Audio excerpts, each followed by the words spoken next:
Hey there, my dear ThoughtVolutionists. What are you up to on this fine day? How are you keeping your body and mind occupied? For many of us, it is hard not to be distracted by our phones, the constant noise, the pressure to conform and perform. Some of us only seem to be able to fully function with that extra cup of coffee in the morning, a daily dose of alcohol, a pack of cigarettes, or other substances that are considered legal or illegal just to numb pain, ease social anxiety, or make it through another day. What may start as a distraction often quickly turns into a habit and over time into a full-fledged addiction. I know that we tend to throw around the expression that we are hooked on something, like it's no big deal. I'm hooked on this new TV show. This food really has me hooked, etc. For my guest Dallas, drugs used to be a huge deal. He was hooked on crystal meth, a drug that altered and completely took hold of his life, leading him down an extremely dark road of jail time, prostitution, losing his home, his job, and his 2 kids. There were occasional episodes of recovery, followed by dreaded and feared stretches of relapse. His drug use started when Dallas was 39, after he had just received his doctorate degree and while he was working as a college professor and marketing professional for a law school. He says that his external accomplishments were only a distraction from the war that was going on inside of him. A war with himself about the deeply rooted desire to belong and be accepted just as he was. Instead of finally finding that acceptance when he came to terms with his sexuality and eventually came out as gay, he felt even more ostracized and judged by the gay community, causing the shame and drug use spiral to run deeper and deeper. During one of his never-ending internal battles, Dallas saw an old tree and said to himself, "Look at that decaying tree. This is what you have to do. Every part of you must die and become something new. But how do you kill that sick part of yourself without losing the essence of what makes you, you?" Dallas's story is one about healing, about failing time and time again, and nevertheless getting back up every single time. He's sharing very personal details about his journey in hopes that you, my dear ThoughtVolutionist, develop empathy and compassion for an addict you might know. An addict who may get to a certain point of success just to then relapse again. Or perhaps you are someone in recovery right now and see this cycle in your own life. Instead of shaming yourself, consider relapse as an indicator for where you still need to focus. Friends, life is about growth, constant learning and overcoming. Even a decaying tree can turn into something beautiful when somebody takes time to reimagine what is possible. So let's shed old thoughts, evolve a little bit together, and grow a new branch of compassion and understanding as we listen to Dallas's story. Trigger warning. This episode contains conversations about drug addiction, drug use, mental illness, prostitution, suicidal ideation, depression, HIV/AIDS, as well as self-doubt and homophobia. If any of these subjects are a trigger to you, please prioritize your mental health and skip this episode. Hi, Dallas. Thank you so much for driving all the way from Charlotte, North Carolina to meet me here in my little studio in South Carolina. I want to applaud you for being so open about your journey and everything that you experienced. But before we dive into a whole lot of darkness that was eventually, finally, shattered by a whole lot of light, let me ask you about something beautiful. What would you say was the nicest thing somebody did for you within the last few months that you still remember very fondly? Something that has been one of the nicest things that anyone has said to me is a conversation I had with my son, a random conversation where he was talking about that he was glad that I was his father, and just randomly said this to me in the kitchen. And he, meanwhile, was talking about getting a car. And I said, if you had a different father would have the means to purchase a car for you. And he said, well, what's more important than outward wealth is the internal wealth you've given me. And I was just thrown back because this is not something that usually comes from him. And I was silent and stared for a while, and I just hugged him. And I just felt like once in my life, I felt like I was doing something right. Every story has an origin. And if you don't mind, can you take us back to your childhood? What was it like growing up in your family? So I grew up in southern West Virginia, and very rural county. It's a county that still to this day doesn't have a traffic light. My parents were teenagers. I was unexpected, and in two vastly different sides of the coin. So my mom's family were devout Pentecostals, very southern, strict, religious. And then my father's side were the complete opposite. They were, quote unquote, like hell raising. And I grew up in such vast dichotomies that I didn't know which one to adhere to. And early on, I just found myself wondering where I belonged. And then my dad joined the military early, and we took off into the coastal areas of North Carolina, and he would be gone for months at a time on leave on ships. And so my mom was very young, and looking back, I don't think she knew, she was trying to figure out who she was, and she was a kid raising kids. And so I grew up in trailer parks, and we moved around a lot, never really had friends, and still trying to figure out, did I want to be a church-going kid, or did I want to drink and smoke and fight and cuss? which area did I fall into? And I think with Dad not being around very often, I started to adhere to what my mom's side of the family and adhere to those values. My father had cancer early in his life, in his mid-20s, had a huge brain tumor, and so he had to leave the military and move back to West Virginia. And at that point, he still wasn't around mentally because he was so sick for a long time. And I started going to church with Mom, and that's when I really started to lean into the Pentecostal church kind of strict guidelines and rules, and in speaking in tongues and all of that stuff. And so that's when I started to try to get closer to my mom. Eventually, you noticed something was different about you. And we will talk later on about you owning the desire to be accepted, just as you are. But how did that feeling of being different, perhaps even deep down already knowing that you were gay, how did that influence those early formative years of yours? So early on, one of my earliest memories was I was pretending in a room by myself that I was on a stage performing. And I had this crowd, and I was on my tiptoes pretending I was on high heels and just giving it my all, just performing, right? And my mom walked in the room and just began to totally ridicule me. Stop acting like a girl, get off your tiptoes. What are you doing? Don't do that anymore, that kind of thing.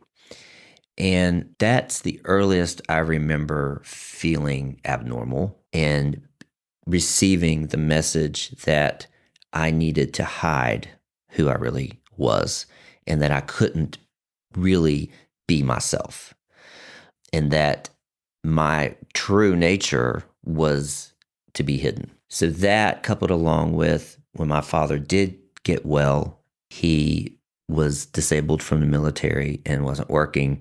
And so then we were around each other 100% of the time. I would hear messages from him that I must not really be his son because I didn't act like him. And I wasn't a true quote unquote brag, which is our last name, because I didn't raise hell. I didn't drink, because I told you I had adhered to my mother's side because that's what felt safer. But he would, make comments like that. And then he had a younger brother who was my age. So I had an uncle my age. And he would invite him along to our family outings, saying to me that he was like the son he never had. So those two messages together told me that I just wasn't normal, quote unquote. And so I didn't know how to act. So behind closed doors, I would dance around and try to pretend and be myself. But when I was with my family, I didn't know who I was. I felt like a ghost in my own life. And then at church, I started hearing the messages about gay people. And then I would hear it with my mom's family and my dad's family, both, that different messages, but they were still saying that gay people were wrong, quote unquote. They were either going to hell or they were gross. And so that's what I heard. I'm going to hell and I'm gross. And so still messages of you don't belong and you can't be yourself. And those were the prevailing stories that I began to accept as truth. Now you have two amazing kids, Liliana and Jonah. Well, they're not technically kids anymore, but I'm sure they will forever be your babies. I assume those kids came out of a heterosexual relationship. Can you tell us a bit about that? So I've actually been married twice to two women. The first was my high school best friend. And as graduation approached, knowing that I was gay, which I had gone up to the altar at church many times to get, quote unquote, rededicated, resaved, because I would commit to not having the thoughts. And then, several weeks later, I would have the thoughts. And I was a teenager in the days before cell phones or internet. So my outlet was a Men's Health magazine subscription that I was able to get through something. But, that was going in a cycle. And so as graduation got near, I knew that I was going to be in an adult world, and it scared me because I didn't trust myself and I didn't know what was going to happen. And so it felt very safe when my best friend, who was a female, started to like me back, to like me and have feelings for me, that we would get married. Plus, it was so looked down on to live together without being married in that area and also that day and age. And so it just made sense for us to get married. We got married. It only lasted just a few years. We were only friends and so young. At the time, I had secretly enrolled in Homosexuals Anonymous and talked to someone on the phone who told me that if I would go through these 12 steps, I wouldn't be gay anymore. I would secretly get mail from them at my job because I didn't want her to know. But eventually, we got a computer. It was a dial-up, one of those. And she saw what I was looking at. And I had to tell her about it. Still wanted to stay with me, still tried to work it out. I told her I revealed its 12 steps and everything. That marriage ended, and I immediately, within a couple of months, got married again. I met another woman, and we, it felt very safe, and I did have feelings for her, but we dated for 6 weeks and got married. It was the safest thing I could think of, because in between, I was getting approached by men because I was, I had effeminate tendencies. You could tell that, I guess you could tell that I was outwardly gay or whatever. So I was getting approached by men, and it was very, very scary to me. So when this second lady had feelings for me, I jumped on it and we got married. And then within the first month of getting married, she gets pregnant. And so to me, it was, okay, good. I am locked in now. This is safe. I am not going to ever leave this woman because we have a child together. This is the answer for me. And so for 12 years, I dove into being their everything. I was the emotional, financial support. That's how I found my worth, was that they needed me. I made it so that they needed me so bad. It was just such a codependent relationship for her and the kids. That's how I could avoid what I was feeling. Because when I wasn't with them, I would be driving down the road and these voices in my head were so loud. It would be images of men, and just, it was kind of like, to me at the time, I said it was the devil, but they would be so loud that I have to turn the radio all the way up and scream at the top of my lungs to not hear these voices and this message that I was running from something and that I really wanted to be with a man.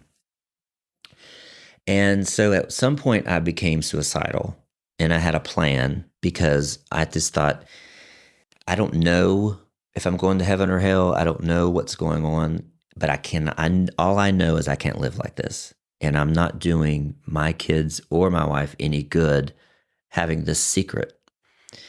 And I eventually, the place that I worked offered a free counseling session for a Christian counselor.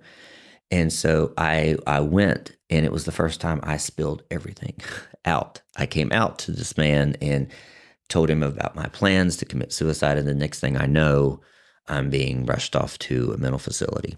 And I did check myself in, but I guess I didn't understand what he interpreted, because I got in the mental facility, I got into the room, and the nurse came in, such a cold person. And she's reading from the file that the counselor wrote, and she said, "So what's up with not knowing what your gender is what she said. And I immediately had a panic attack, because it wasn't about my gender. I was trying to confide in someone finally, that I have feelings for men. And so I stayed in that facility for 3 days. At the end, to get out, I had to have a family meeting with my wife. And I told her at the time that I was having, quote, homosexual tendencies, and asked her to pray with me, and that could we, pray together and work this out so that we can, now that you know about it, can you help me pray them away? The only thing is that she never mentioned it again, and I never mentioned it again, because I guess we were both trying to avoid what we really already knew. And so time went on, and it was still the cycles. I dove into degrees. I went all the way through my doctorate degree. I dove into taking care of them and totally tried to avoid dealing with the issues. So you reached the peak of the mountain, the height of your career, when you were 39 years old. At least that's what it would seem like for anyone looking from the outside in. But despite all of those successes, that time also marks the official beginning of your addiction journey, the time when you came out and accepted yourself as gay. First of all, what was that coming out experience like?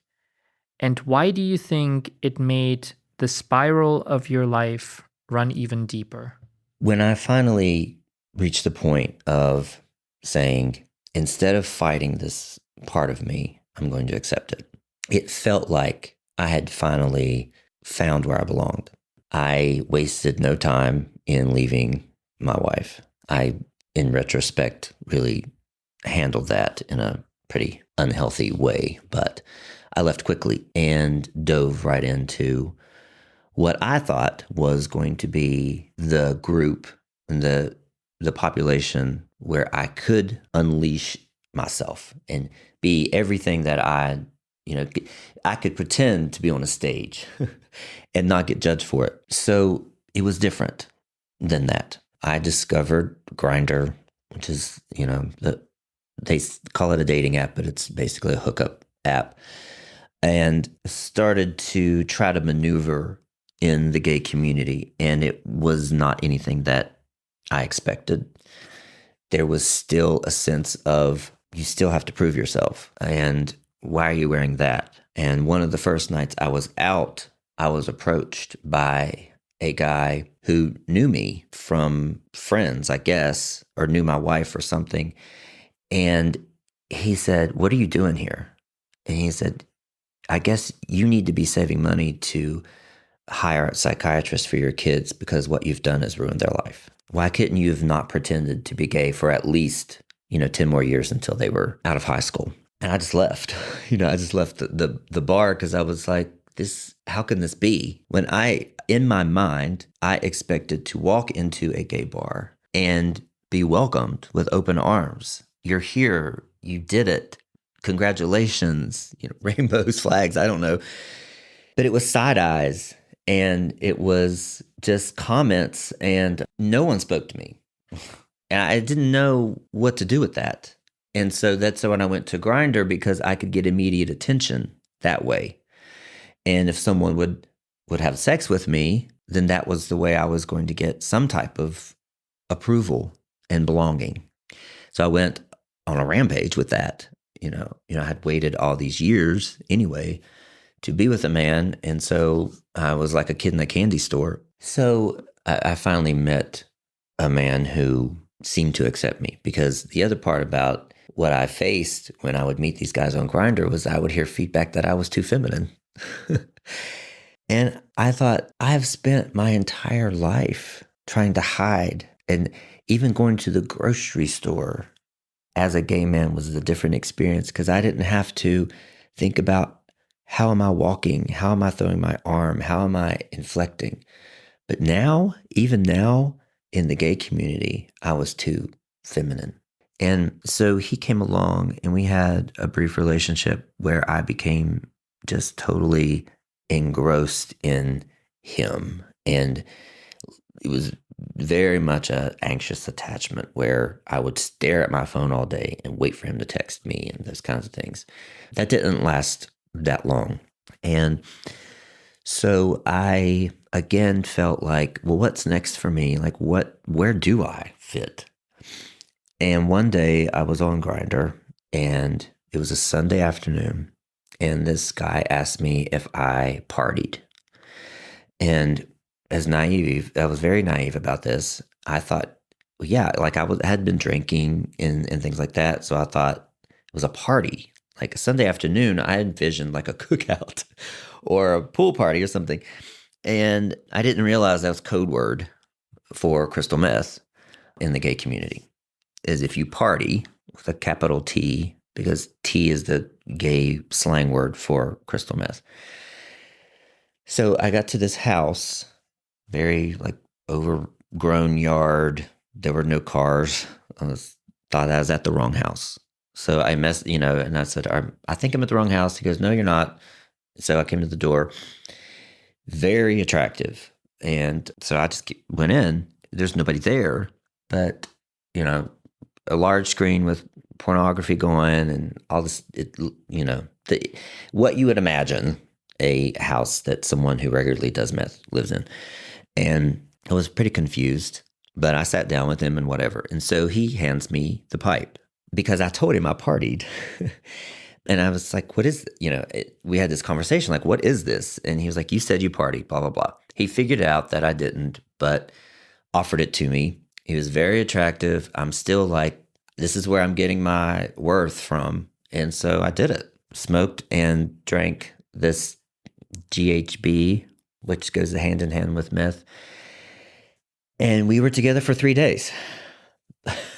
And for one, I felt everything that I've been looking for because I felt attractive, wanted, accepted, and he didn't leave. That's the other part about meeting guys on Grindr is that they would always leave after sex. And he seemed, in my mind, to really like me. Of course, looking back, I know he was really liking the drugs and the fact that we ended up back at my place. I was making 6 figures a year. I had all the disposable income in the world. What else do you want? And I was hooked from then on and chased that first scenario the rest of the time. I immediately just jumped on the bandwagon because I felt like I had finally found the group that I belonged to. not really knowing the effect that it was going to have, obviously, on the rest of my life. For somebody like me who has never taken any drugs, I smoked one cigarette in my life and vomited violently afterwards. I am not a big fan of more than the occasional glass of wine.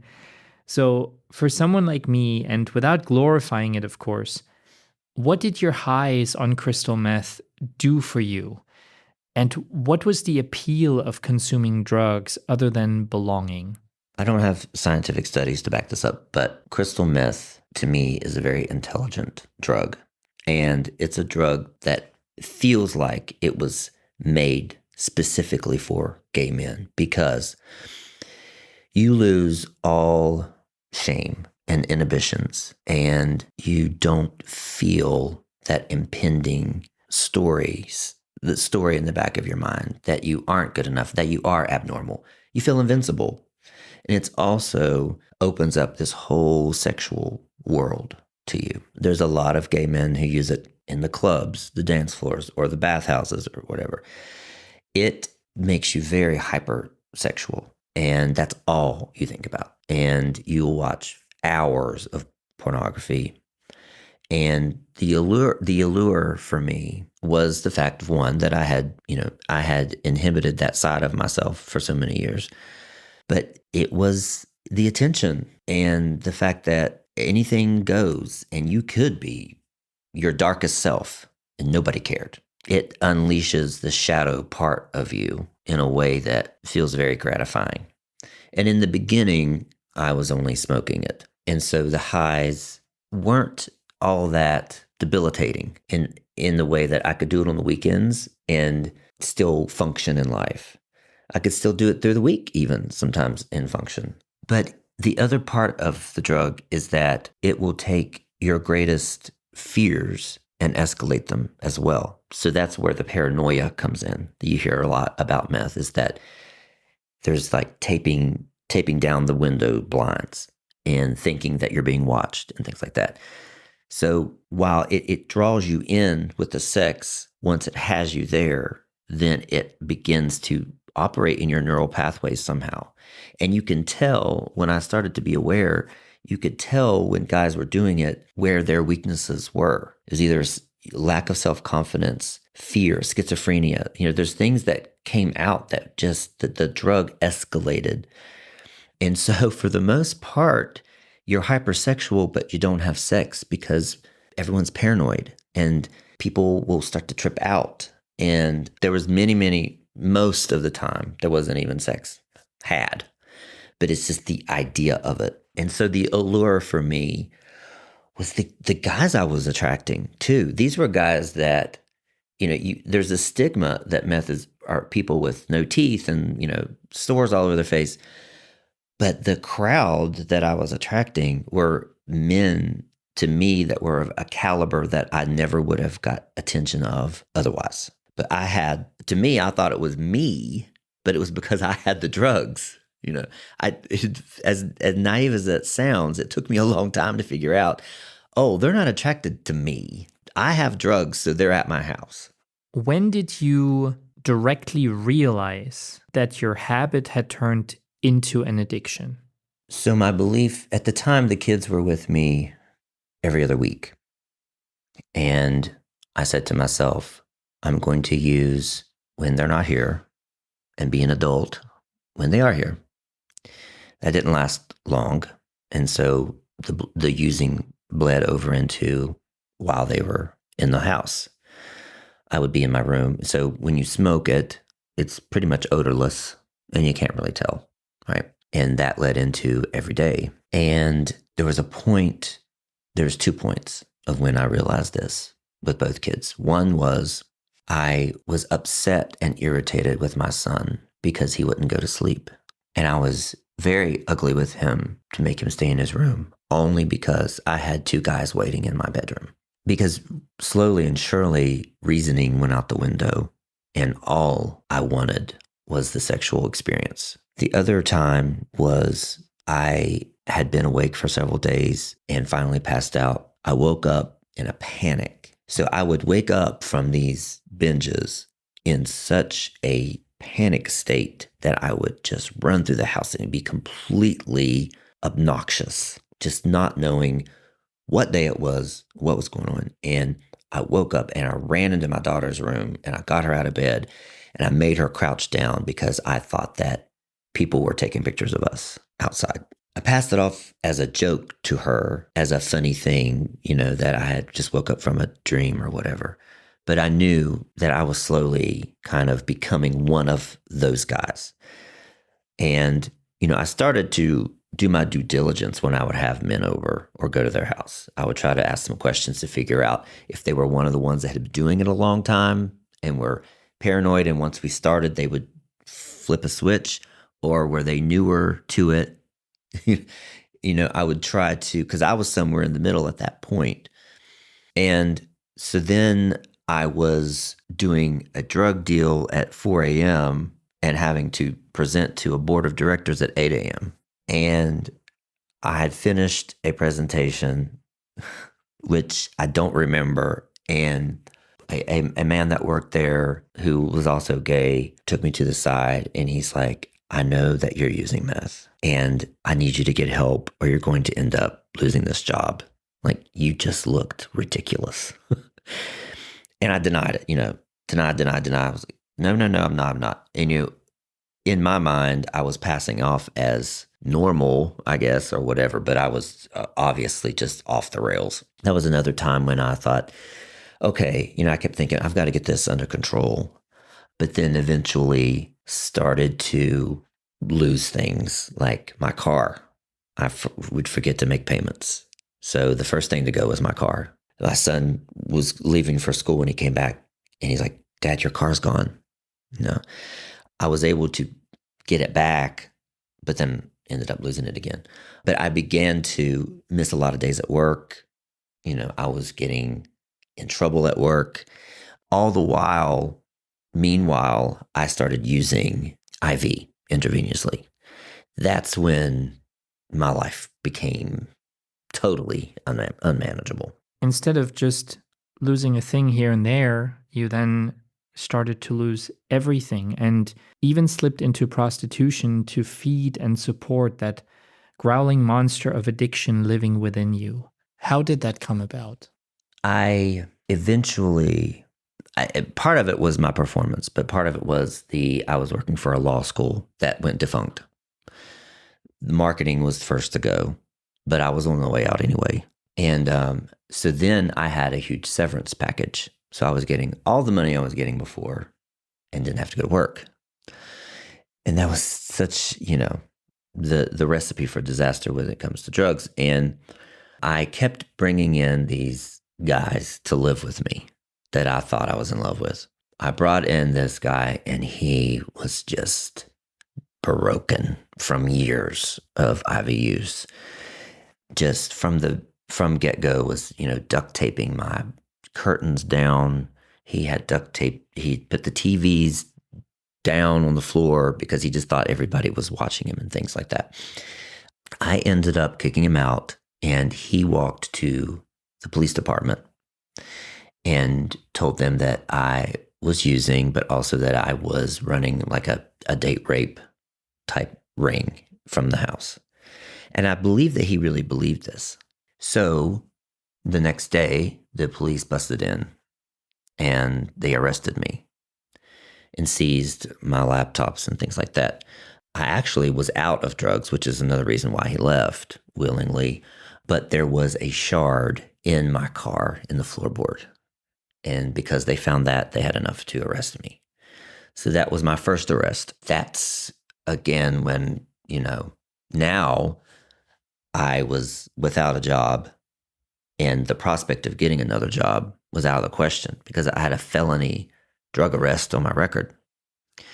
The date rape thing happened that's one of the reasons that they arrested me was accusations of that.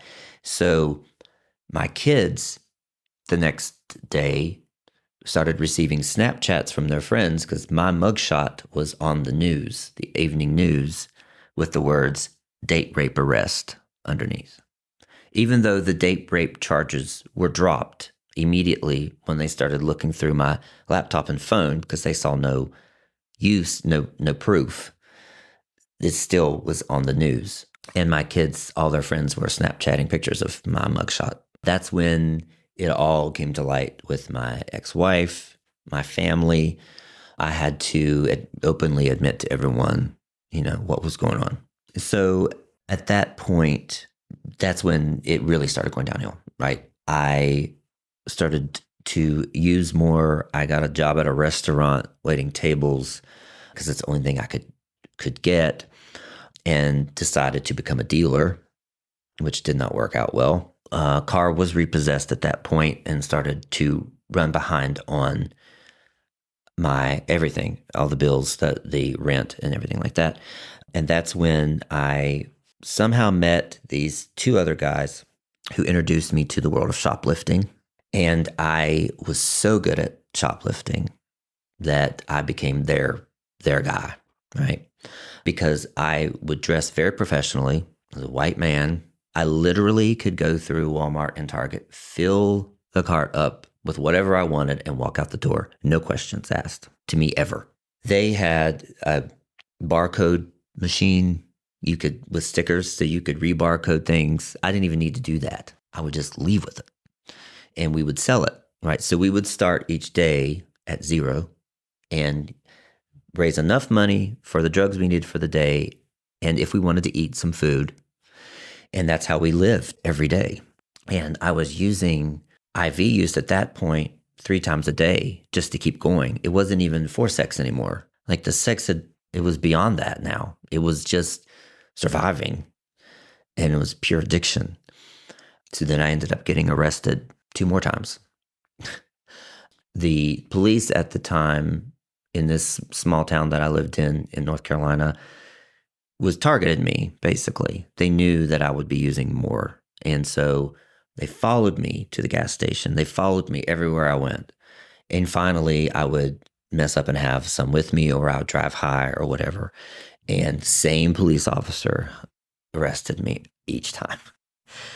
And we became on a first name basis pretty much. That's when I did begin some sex work too, to get the money for the drugs. I figured out that they were a segment of men on Grindr who would pay for just about anything. There was a time when we would drive into a different city and just put our quote unquote shingle up out on Grindr or Craigslist and raise enough money just by doing sexual acts. Sometimes just coming in and cleaning house in your underwear, whatever people would pay for, which was just about anything. We would just raise money that way and I could always walk into Walmart and return something or steal something or whatever for cash anyway. So that became my life. And there were times when I stole with the kids with me. It was a joke. It was a joke to them. There was a time when my son I still had a car. My son and his friends were with me. I went into the gas station and just walked out with an armful of food and passed it out. And it was just, they all knew that I stole it, and it seemed cool to them, and it was another way for me to get approval. And because these guys that I ran around with, they were just always just, encouraging me, and they loved that I could steal. So I became some kind of hero again. And then we got into fraud, printing our own checks and getting into people's checking accounts and trying to steal identities. I mean, it was just whatever we could do to raise money for that day. All we could see was through that day. And eventually we would sleep. So you live not even for the next day's high, you live for that day's high. You sell your broken body for money. You steal, you have your kids with you, even during your lowest lows. How did all of that lifestyle, that hardly ever sleeping, that hardly ever eating, that living just for that substance, how did that affect you physically and emotionally during that time? Well, physically, obviously, I lost a lot of weight. I was very, very thin. I thought I looked good. I was very malnourished, The the part about it is too is that there were kind of like unwritten guidelines among the crowd to how to stay healthy, and the key was a lot of hydration. And so I did make sure that I drank a lot of water because I didn't want to lose my teeth. I wanted my skin to keep looking okay. I rubbed Mederma on my arms and my skin all the time. So honestly, there was never a time that I remember that I really had track marks or anything that, that made me look like an addict. But I looked very, very thin, and you could tell I was an addict, looking back at the pictures. Emotionally, it's just, you become so numb that you don't really feel anything until you might be coming down, or if you wake up and you don't have any, your hormones are just way off. You just take a deep dive emotionally. And so the crying and the sobbing and the, just the exaggerated emotions would take over. But I was never not on something. So I didn't really feel anything.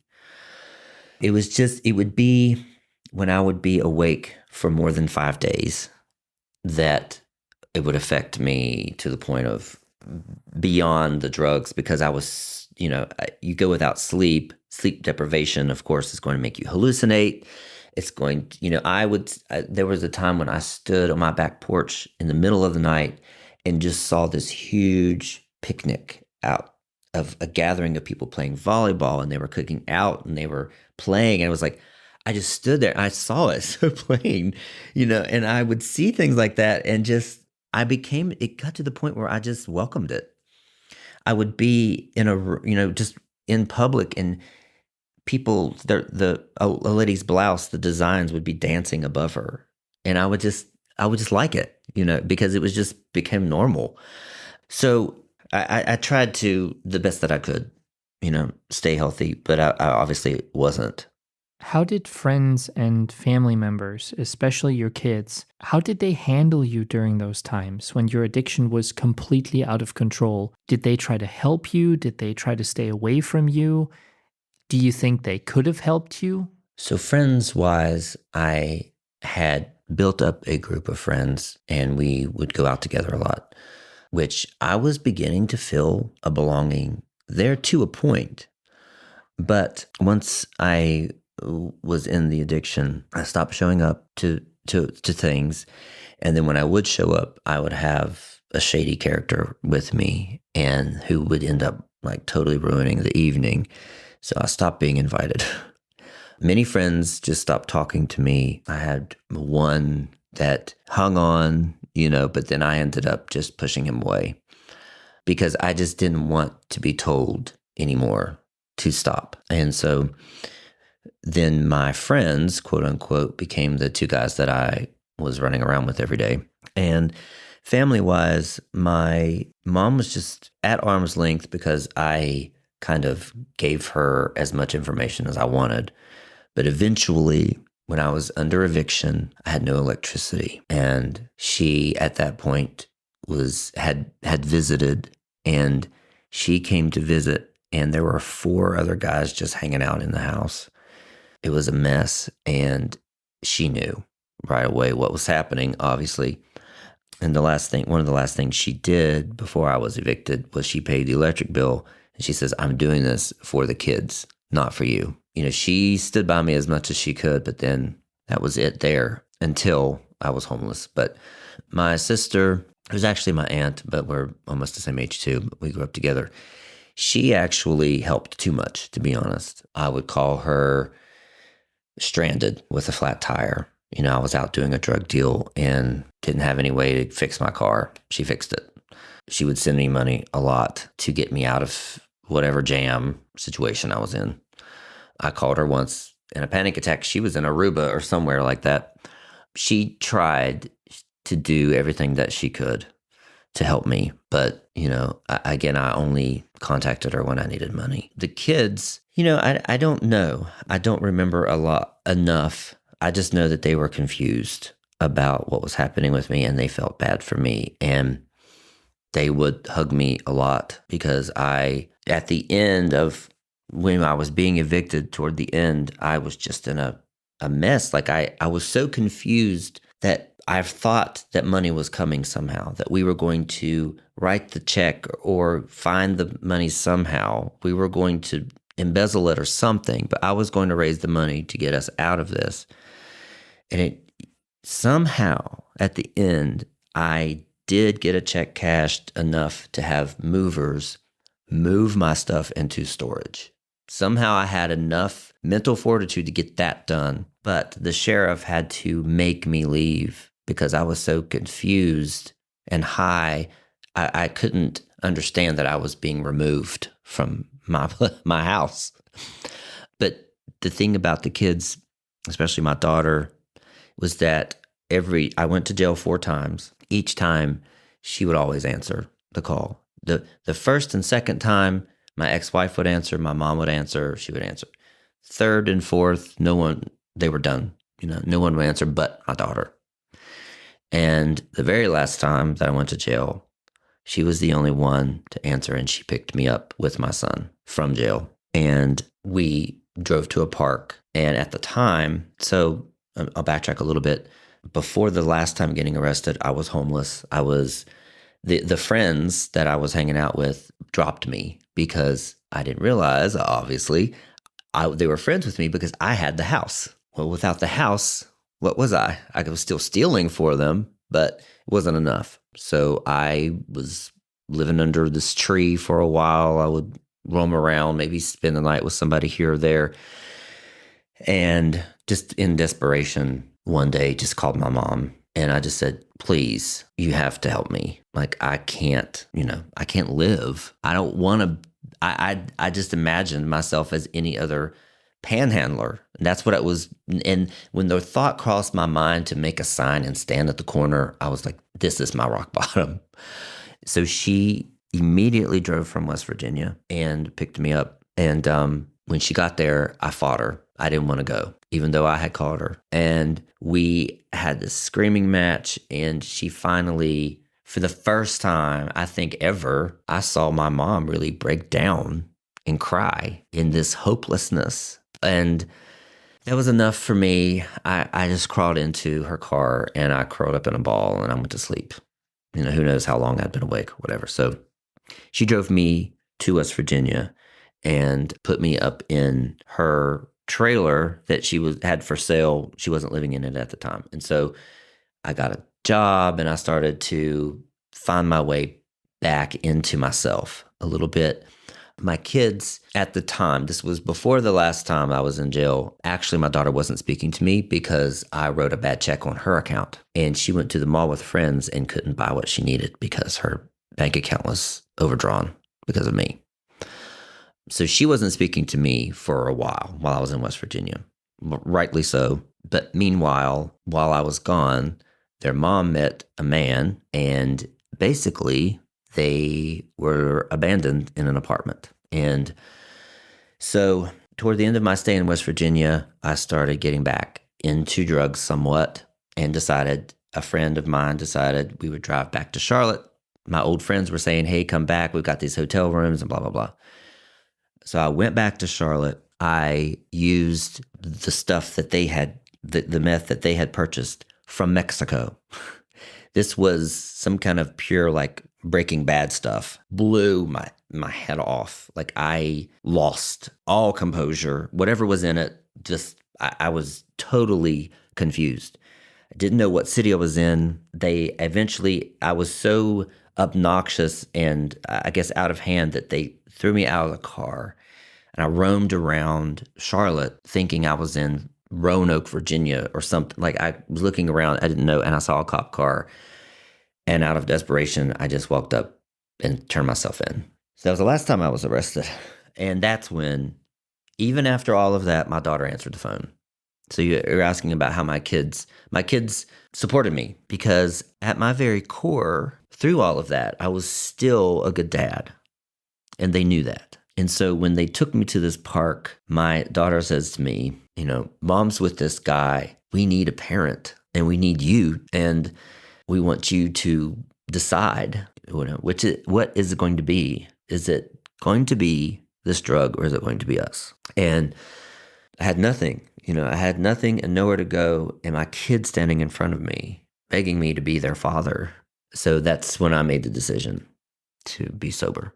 I want to circle back a little bit before that moment, because there were many times when you were not just on the ground. I think it's fair to say that you had already come very close to digging your own grave into that ground. Can you tell us about the cycles of recovery and relapse that you experienced, and how you handled those very heartbreaking relapses, and what your advice would be for those in recovery/relapse right now, and to those trying to do their best to support such a person in a meaningful way? So I did have many, many relapses.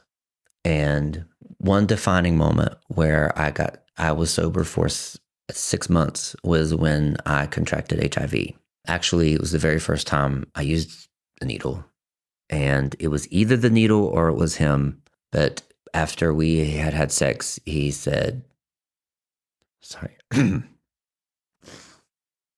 He said, "Congratulations, you have AIDS." And so obviously I knew right away, or thought that I knew. And then it wasn't probably 2 weeks when I started exhibiting the symptoms. Really tired and worn down and that kind of thing. So when I found out that I was HIV positive, there was enough, I could have went either way. And some people, when they find out, they go on, they spiral downward because what's left to live for. I went the other way and just took it as a way to get my attention to get sober. And so I was sober for, like I said, 6 months. But getting on medication and feeling fine, the medication that we have now is, I forget that I even have it sometimes because I just take a pill with my vitamins in the morning, So anyway, feeling better and feeling good, and then getting back into the same narrative and the same beliefs, I would relapse.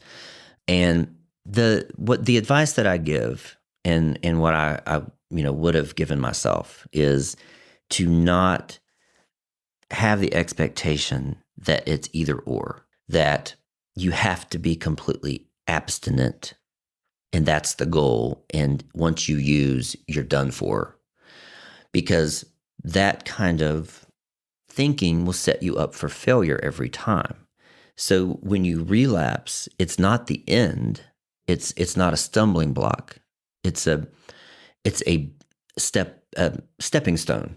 It's a way to reset, figure out what went wrong, what triggered, backtrack, what triggered you, resolve, and openly talk to people about it. And know that it's part of the journey. It's not ending. It doesn't end there and start there. It's part of it. And I think, we glorify how many days people are sober, and we glorify the milestones. But what we need to realize is that when you make the decision that I want to be sober, you're sending that signal out to the universe that that's when your sobriety starts.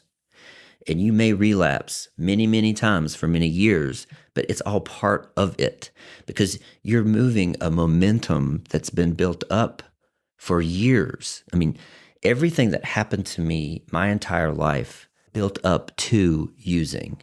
So the momentum of that can't be changed in just deciding one day. You're going to relapse. It's part of it. But we don't have it set up that way. We have it set up as it's abstinence only. So I wish someone had said that to me. I didn't know anything, and so that's the advice that I would give. And when at the last time I was arrested, when I wanted, I finally went to a public defender and said, "What can I do here?" I had all the charges, but I had never showed up to court, so I'd never actually been charged with anything. So I found out about drug treatment court. And drug treatment court is, they make you jump through hoops, and they drug test you 4 or 5 times a week, and you have to go to rehab. And if you make it through, it's about 18 months, then your charges will be dismissed. And that's what I enrolled in immediately. I was homeless still at the time. The kids would sneak me into that apartment they were left in. And eventually I moved into that apartment. I was in outpatient treatment for rehab. So rehab was 8 till 12:30. And then I would go downtown to the courthouse and take a drug test. And then I would go and wait tables. And that was my day. Very stressful, very much a time when I needed support. And I didn't find that in the NA program, the Narcotics Anonymous. I didn't find it there. I didn't really know where to find it. And that's the thing where I want to help, or what to tell people, is that those initial days, those initial months, you have no idea who you are at all. And the only thing you know is to use, to try to escape that. So that's what my life was like at first. We have to talk about that image of the decaying tree, because reading that really broke me. Can you share some more about that, and also about you finally managing to stay in recovery? You mentioned that your children ignited that.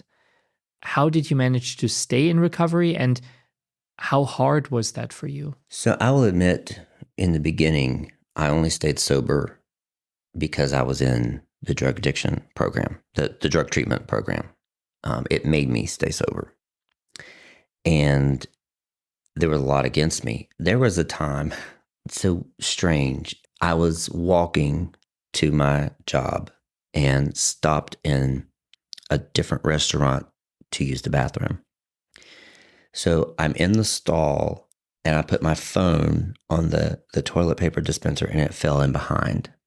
So I reached in to get my phone and pull out a needle already full of meth. What are the chances? And I stared and I stared and I stared at it. And, I finally actually dropped it in the trash can. And I just think it was one of those moments where I'm asking myself, what do you really want? And then I was addicted. I put everything to the side and focused solely on rebuilding. I became addicted to rebuilding my life. That's when, the kids, all of my belongings were in that storage unit. They were set to be auctioned off. I needed a place to stay, to live for the kids and I. I had an eviction on my record and 4 felony arrests. Who's going to rent to me? So I had to find an individual property owner. And of course, with the risk, I had to supply a double deposit, first month's rent, get my belongings out of storage, and establish a stable life for us again. And that's what I became addicted to, because it was the same thing as when I was working on my degrees and when I was working on this and when I was devoting my life to the kids. I had to have something else to numb out what I really needed to pay attention to. And you mentioned prostitution. I did go back into sex work in the very beginning because I knew how much money I could make. And I was on Craigslist trying to find a place for us to live, and randomly a massage table came up and it went from there. But in the 3 months of doing that, I raised all the money I needed and was able to get us into the house, all my belongings out of storage, had them movers move them in, and we were back on track. And I had a new job. It was still waiting tables, but because my charges were eventually dismissed, but then I had to get them expunged, which takes a while. So I was making really good money at this restaurant, stopped all the prostitution stuff. And then was the deciding point, because life was normal again. And I was faced with the real demons and the stories and everything that had led me to drugs in the first place. I could hear them again. And there was a day when I walked to the kitchen and their sink was full of dishes, and I started to wash the dishes, and this whole feeling came over me like, this is boring. This is life again. I don't have a goal now. Like, I don't have anything to distract me. And so my initial reaction was I looked at my phone and I thought, I can still get stuff. I can still use. I can probably, I started taking is the whole old rational voice of, you can still use a little bit. You can still probably you're at a point now where you know what it's like to lose everything, so there's no way you'll go back to that. Just trying to talk myself into it. But it became so scary at that moment that I ran outside. And I just ran outside and I'm hyperventilating and I knew that this was another big deciding point. Which way was I going to go? And that's when I saw the decaying tree, and this almost audible voice says to me, and I realize it, and I came to a realization when I'm looking at it, is that you have to become as this tree. You have to die. To everything you know about yourself has to die to become something new.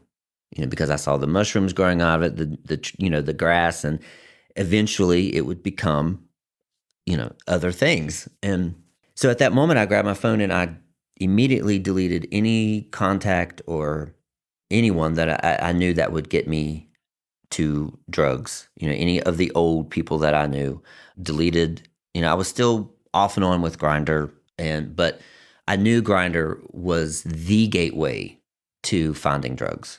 I mean, you can get on Grindr anywhere in this country at any time and find crystal meth. I can guarantee you that. And so I deleted all that.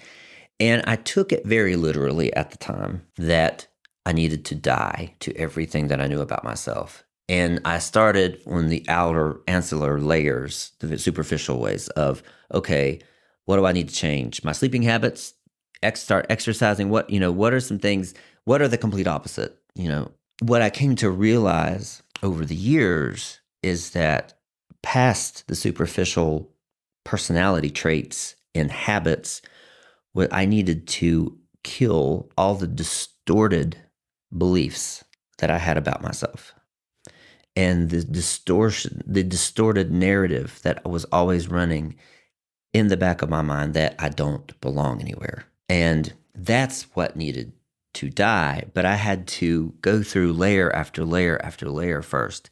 And like I said, the momentum was built up so much that it has taken now almost 5 years for me to peel back, enough layers that I get it now what that message was about, that everything I believed about myself was not true. And the perception and the lenses that I saw the world through were not true. They were distortions.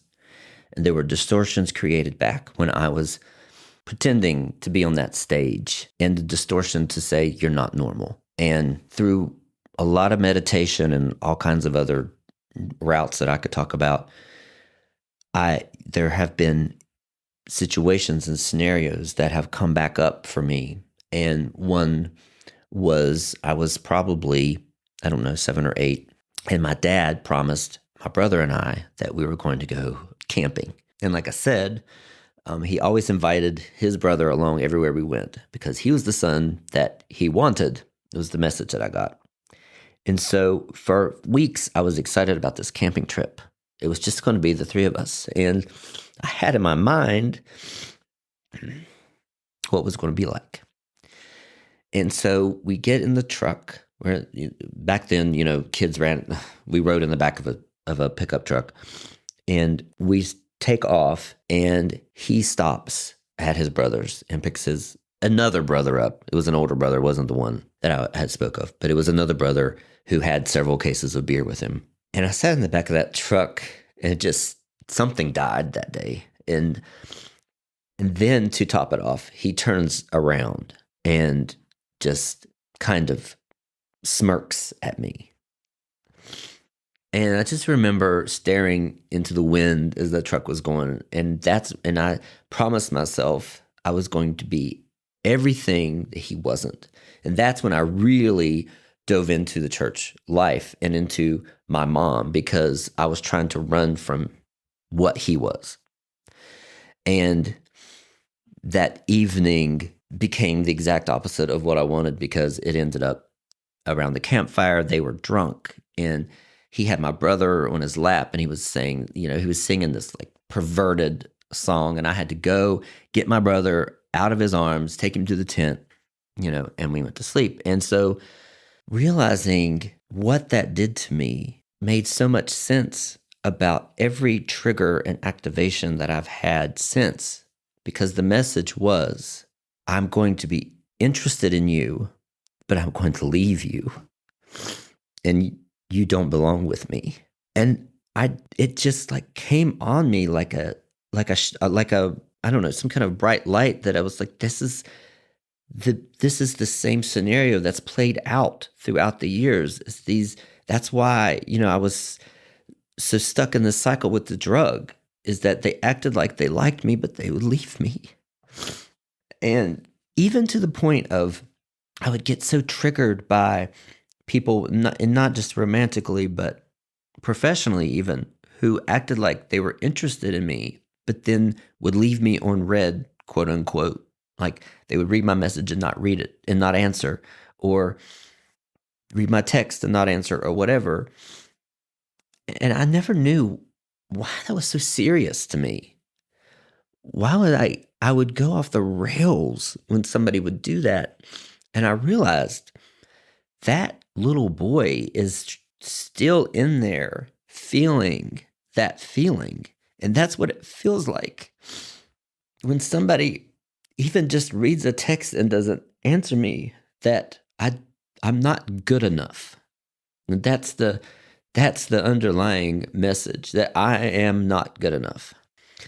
And it was many instances, but those two that I mentioned, and especially the camping trip, that's when it was etched into my young little brain that I am not good enough. And that's what I had to heal and start to heal. It wasn't the getting rid of the drugs, getting rid of the substance was the easy part.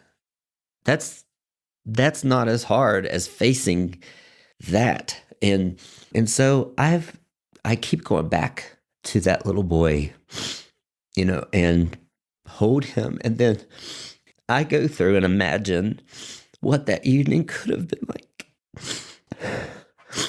Sorry. Your life has been a hard pill to swallow. And I know we cannot go back in time, and we cannot undo anything that happened to that little boy. What we can do is take the lessons you have learned now, the lessons you paid a lot of life energy and lifetime for, the lessons that your children sacrificed for, that a lot of people around you sacrificed for you to learn those lessons. If you had the ability to talk to that little boy you just described, coming from your 46-year-old self, what would you tell that little boy? I would tell him, and I have been on a regular basis, first of all, that you're normal, that you don't need to hide anything, and feel free to express yourself. But moreover, that you're safe. You're safe and you belong. Somehow I would express that belonging and connection and acceptance is not going to be found, or can it be trusted from anyone or anything outside of yourself. You have to find it first inside yourself. Accept yourself and accept who you are. Belong to yourself first. And when that happens, you'll begin to attract others who accept you. And you won't have to depend on other people for you don't have to go through the rise and the fall of other people's actions. Always going to be disappointing because, listen, everyone else is in their own world. So when we depend on other people to help us feel whole, it's never going to work.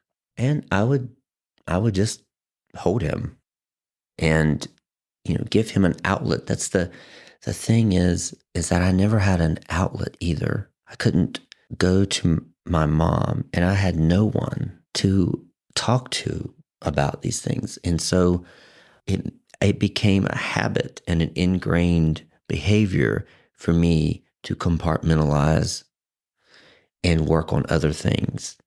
And this kind of ADD type behavior is what made me be married, but devote myself to them and my career and my degrees instead of focusing on what I was really feeling. That became my instinctual behavior and my algorithm per se. So if I could, I would give him some type of outlet to be able to talk about these things openly and not feel judged. What is your life like today? How is your family? I know you're doing a lot to help others struggling with addiction. How do you do that? So life today is very different in that I'm always, on this path of awareness because everything can be broken down into layer after layer after layer. And now that I've become observed kind of where a lot of my behaviors stem from, it's moving on from that. It's not as much the why anymore. Why am I like this? It's what do I do with it? And how do I move forward with that knowledge? There's a lot of meditation that I do, a lot of spiritual seeking. I don't know if that's really what I want to say, but there's just a sense of empathy and compassion. And I have really feel like that I have instilled that into my kids. The three of us have, through this whole thing, become extremely close. One thing that I promised them after I came out, that what I think affected them more than anything about me coming out is they felt lied to. And so we have this honesty pact and we share everything with one another. And we've become really three best friends.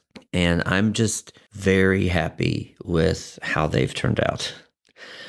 Very happy with how they've turned out. And with my daughter, I have really tried to allow her now to live her life without being a parent. She was a parent to me and to my ex-wife for a long time. She grew up too fast.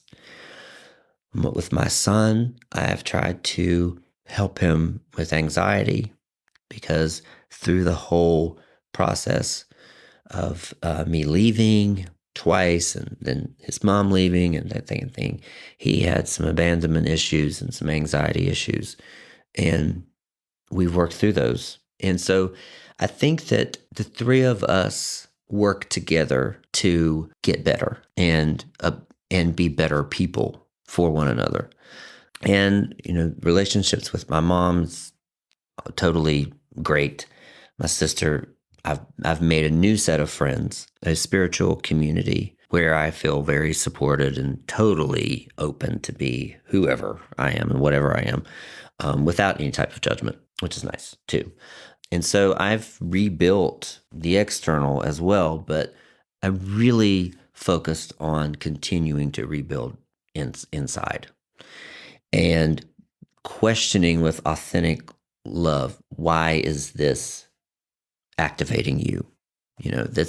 Why is this particular thing giving you an emotion that's a negative emotion, like fear or resentment or anger, and really dissecting that and just getting closer and closer to wholeness every day. And so I did begin. I was already coaching a lot. So when I came out with this story on social media, there's been an onslaught of gay men messaging me saying, thank you, because there's such a stigma about crystal meth. And many men are just so afraid and they don't feel comfortable sharing this information in a public space. And I have been very open with all of it, my whole journey here. And so a lot of men have come to me, and even if it's just to say, I thank you for sharing that, because now I don't feel alone. There's somebody else out there who went through the same thing, and I feel connected to someone, you know. And so I became a recovery coach, sober coach. And the thing is about that, there's a gay man who's been addicted to meth needs to be identified with on that level. And someone who's been there really can be the only person who can identify with them on that level and know exactly what it feels like and what the thought processes and behaviors are. And so I'm talking and coaching men who are past the addiction or still relapsing once in a while, but they're desperately trying to acclimate into normal life. One thing that crystal meth does is totally rewire your idea of sex and intimacy and your hormones, and you have to relearn what it's like to have sex without it being charged up. And it's a long process. Again, stopping the substance is the first part, but getting back into your body and trying to be intimate with someone and understanding that sober sex can be just as erotic and actually better than chem sex. That's a long process. And many men end up with erectile dysfunction or addiction to porn. And, you know, there's a sex addiction. I mean, there's so much that you have to work through after that. So I just want to dedicate my life to helping not just gay men with addiction issues, anyone with addiction problems, but specifically because it's an epidemic in the gay community. And if you don't think it exists around you, you're naive. It's everywhere, and it's growing fast because, again, it plays to a traumatized group of people. These gay men are traumatized.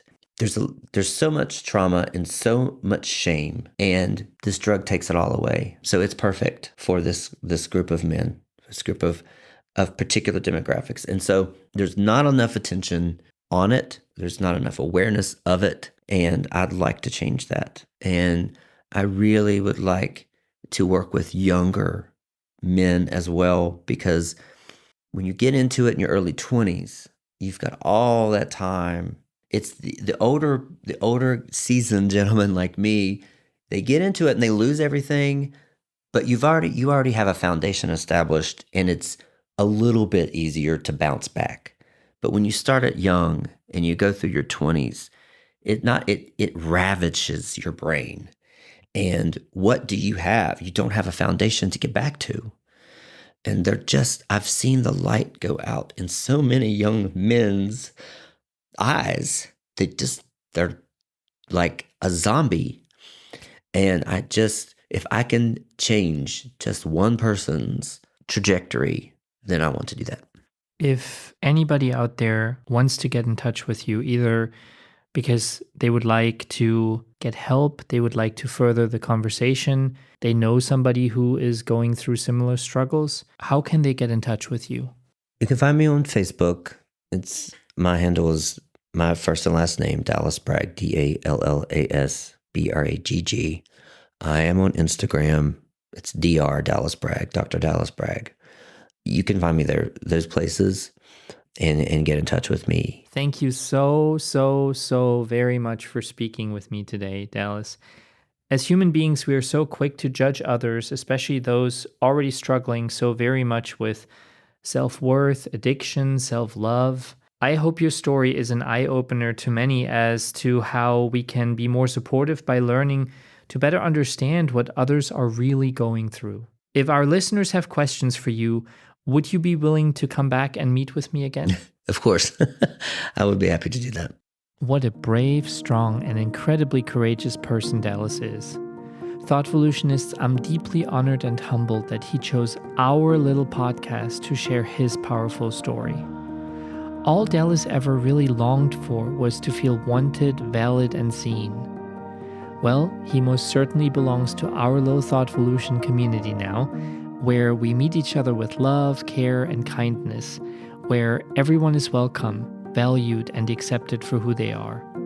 You know, at the end of the day, something I see in every single guest I have on this show is that each of them has that human desire to be loved and considered quote unquote normal, just the way they are. We all want that. Remember a few weeks ago, I asked you to send me your letters to yourself. That request is still ongoing, so please send me what will hopefully be a whole lot of love letters to yourself, so I can share some of them with our audience on a future episode. To get in touch with me, either to send me those letters or to ask follow-up questions for Dallas or any other guest of this podcast, or to become a guest yourself, please go to ThoughtVolutionPodcast.com. That is ThoughtVolutionPodcast.com. You can also call us at 864-501-5033. That is 864-501-5033. We can be found on Instagram, Facebook, TikTok, and YouTube as ThoughtVolution. So like us everywhere you can to boost this special podcast over the top for the whole world to see. On that note, I have a favor to ask. You can find us on Apple, Spotify, Amazon, Google, and as I mentioned, also on YouTube.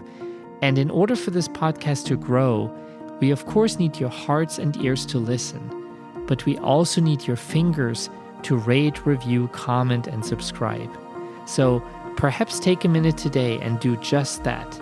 And tell your friends, share this podcast on your own social media. Let everyone you know find out why ThoughtVolution has such a special place in your heart. It really means the world to me and to all of my guests.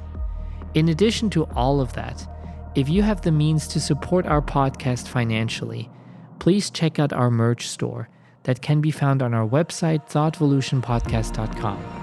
There are really awesome shirts, hoodies, and hats designed by yours truly.